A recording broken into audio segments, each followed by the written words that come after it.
everyone, and welcome back to my channel. My favorite, all-time favorite kind of TBR videos are the ones where so-and-so picks my TBR. And so I asked my sister Janessa here, she's coming to visit, and she's going to pick my, well, a small TBR, not like a month-long or anything, because love you, but you're not getting that much control over my TBR. Now, you might remember Janessa from being, well, in the video, the Christmas video. I'm still really proud of that one. I'm sad that one doesn't have more views because it has adorable babies in it and Dad being weird. My baby, she's cute. Well, one of them is yours. But I mentioned in that video that she's the completionist of the family. She's the one that, like, has to own every book in the series and then read every book in the series, has to have them complete. You've been on a book buying ban for about 3 years.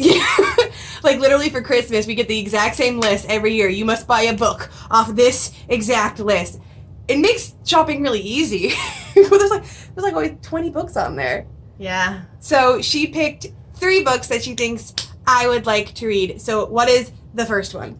So the first one is called Once Upon a Dream. It is by Liz Braswell. So there's this new series, not really a series, but a collection of books, I guess, that are like Disney tales but twisted. So this is What If Sleeping Beauty Never Woke Up. So we get to go into Sleeping Beauty's head while she's in this dream state, except for much of the book she doesn't realize she's in a dream state. She meets Prince Philip in there. He's stuck in there. We learn that Maleficent is controlling things, of course. And through all of it, we deal with issues of depression and how your brain works in some regard. And she ends up saving herself in a lot of capacities, but also recognizes that sometimes you do need help, and Prince Philip gets to fill that role as needed. So that's the first one. All right, so why would you think specifically of me for that one? So with that one, so you're not like a typical Disney princess kind of girl. No. If I had to pick a Disney character, I was most like, it would be Milo Thatch from Atlantis. And so I am a Disney princess kind of girl, like so much. Cinderella was my homegirl. Okay, so to me, this book is like it's a mixture of the two of us. So it's, you got the princess, and you know there are those times she needs saving, but she also does the independent thing where she saves herself and she recognizes that she needs to do it herself and be independent sometimes too. And then also just deals with a lot of more complicated issues. It makes Aurora a real character and a person. She has personality and feelings. Yeah, conscious form on the majority of the plot. Yeah. So that's why that one. So, all right. I'm really excited for that one. You and Mom, like, will not shut up about that series, the Twisted Disney series. I've heard about that one. I've heard about the Beauty and the Beast one. Yeah, that's that one that Mom loves. I've heard about the Aladdin one. That one too. They're good. So what's the next one? So instead of just making all 3 of these TBRs, all that series, I decided to go with one called Raising Blaze. And so this one is autobiographical. Who is it by? It is by a woman named Deborah Ginsburg. So I got this for a college class where we had to read a story about something about people. So I'm an education major, so it's about kind of human relations. So read something about poverty or special needs or racism or whatever. So Raising Blaze is about a mother trying to raise her son by herself, and they realize that something is a little different about her son Blaze, and they can't quite figure it out. So it's her journey through all the doctors and the teachers and the IEP meetings and the struggles and, you know, what's wrong with Blaze. Is it special needs based then? It is. So they think he's autistic, but he doesn't really fit in the spectrum of autism. Something happened at birth where his cord was like tied around his neck or something and caused some sort of brain trauma or something. And so they never really can diagnose him because of what happened at birth. But it's her giving a very real, vulnerable journey. Yeah. But she never really does the why did this happen to me? Why did this have to be us kind of thing? So yeah, and with you working right now with a variety children of special similar needs kids, to that, I think it's important to always recognize the parents' struggles in those situations. That also reminds me, because I actually recently read, it was fiction but based on reality, a story of two Native American girls called In the Night of Memory, and one of them, like, throughout the entire life, you knew something was up, but, like, test after test after test, no one could prove what it was. I think it's, like, the last 50 pages of the book, they're finally like, okay, this is the thing, this is the reason. Exactly. And I think in the book she was, like, in her 20s, and they finally figured out what it was. Right. But, yeah, I don't think, it's been a while. I think the last memoir I read was Carrie Elway's The Making of the Princess Bride. Which you probably want to borrow that one. But yeah, Raising Blaze is really good. It's one of those few books that I had to read for school, but I'm really glad I did. And there are a lot of those. But that's actually a similar situation with the third one. I like the cover. This is called The Space Between Us. It has nothing to do with whatever show or movie or whatever is out right now by the same name. It's completely different. I know what one you're talking about. If you Google The Space Between Us, this is not going to be what comes up first. This is by 30 Umrigar. And I only think that's how you say it. She is from India. And I had to read this for college freshman English. And I did not finish it in college freshman English. I read enough to write my paper and get an A. And then kept it forever and later finished it. But it's actually one of my favorite books, weirdly enough. But it is the story of an Indian servant woman named Bhima. And also a richer, upper social class Indian woman named Sarah. Bhima works for Sarah in her household, and it just shows it's modern India, so it shows the massive classist divide between the two. You know, they try to be friends, but their classes separate them, and they both deal with abusive or absent husbands and death, and there's a pregnant granddaughter and all kinds of... I think I have heard of this now that you describe it. Because it's supposed to be, like, one of, like, the modern classics, right? It's supposed to be, like... And I like it because, so you're not on BookTube, but using BookTube speak, we would say that this is non-Western and own voices. And that's the thing that's so weird. So, like, I typically read, like, boring Western books. Like, I don't seek out multicultural literature, really. Like, if it comes to me, it comes to me kind of thing. And this one came to me because I had to. But...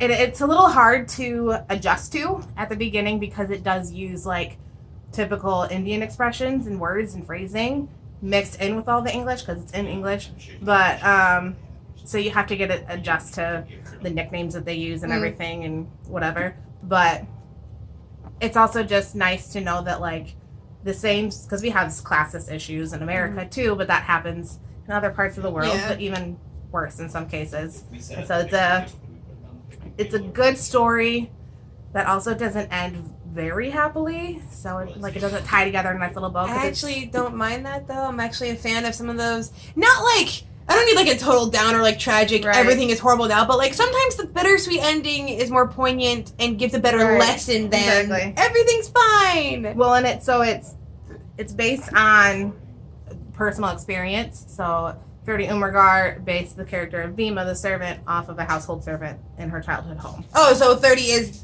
the Sarah stand-in. Sarah's the mom, so 30 was like Sarah's kid. Oh, okay. Was she the pregnant granddaughter? No, Bhima has a pregnant granddaughter. Oh, okay. So I don't know how much of it is accurate to the experiences that she had, but I know it's based off of, watching those divisions happen and everything.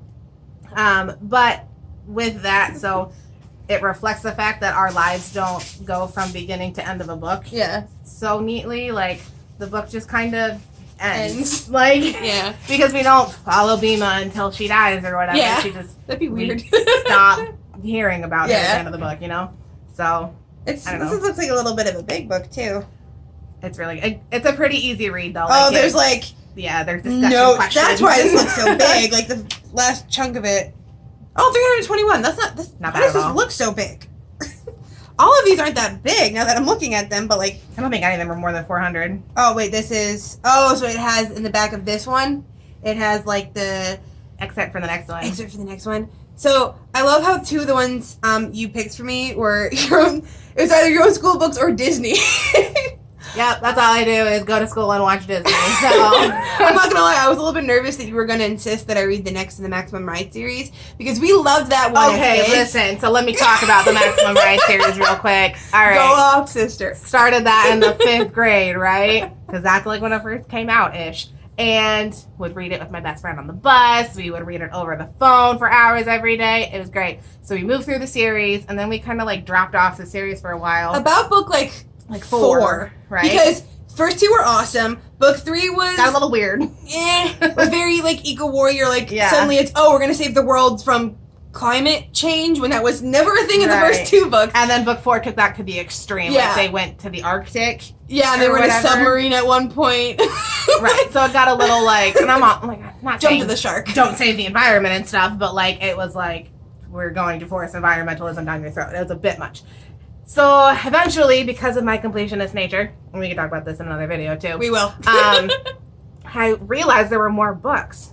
And not just more, there are 5 more books or something. There's like 8 or 9 books in this series. They change how they're titled like halfway through. They do, because so they separated the series into 2 separate chunks. So one is like Maximum Ride, the refugees or something, and one is Maximum Ride, the protectors. Or I'm not for all this rebranding. So, but also the second half of the series, James Patterson is writing with someone else.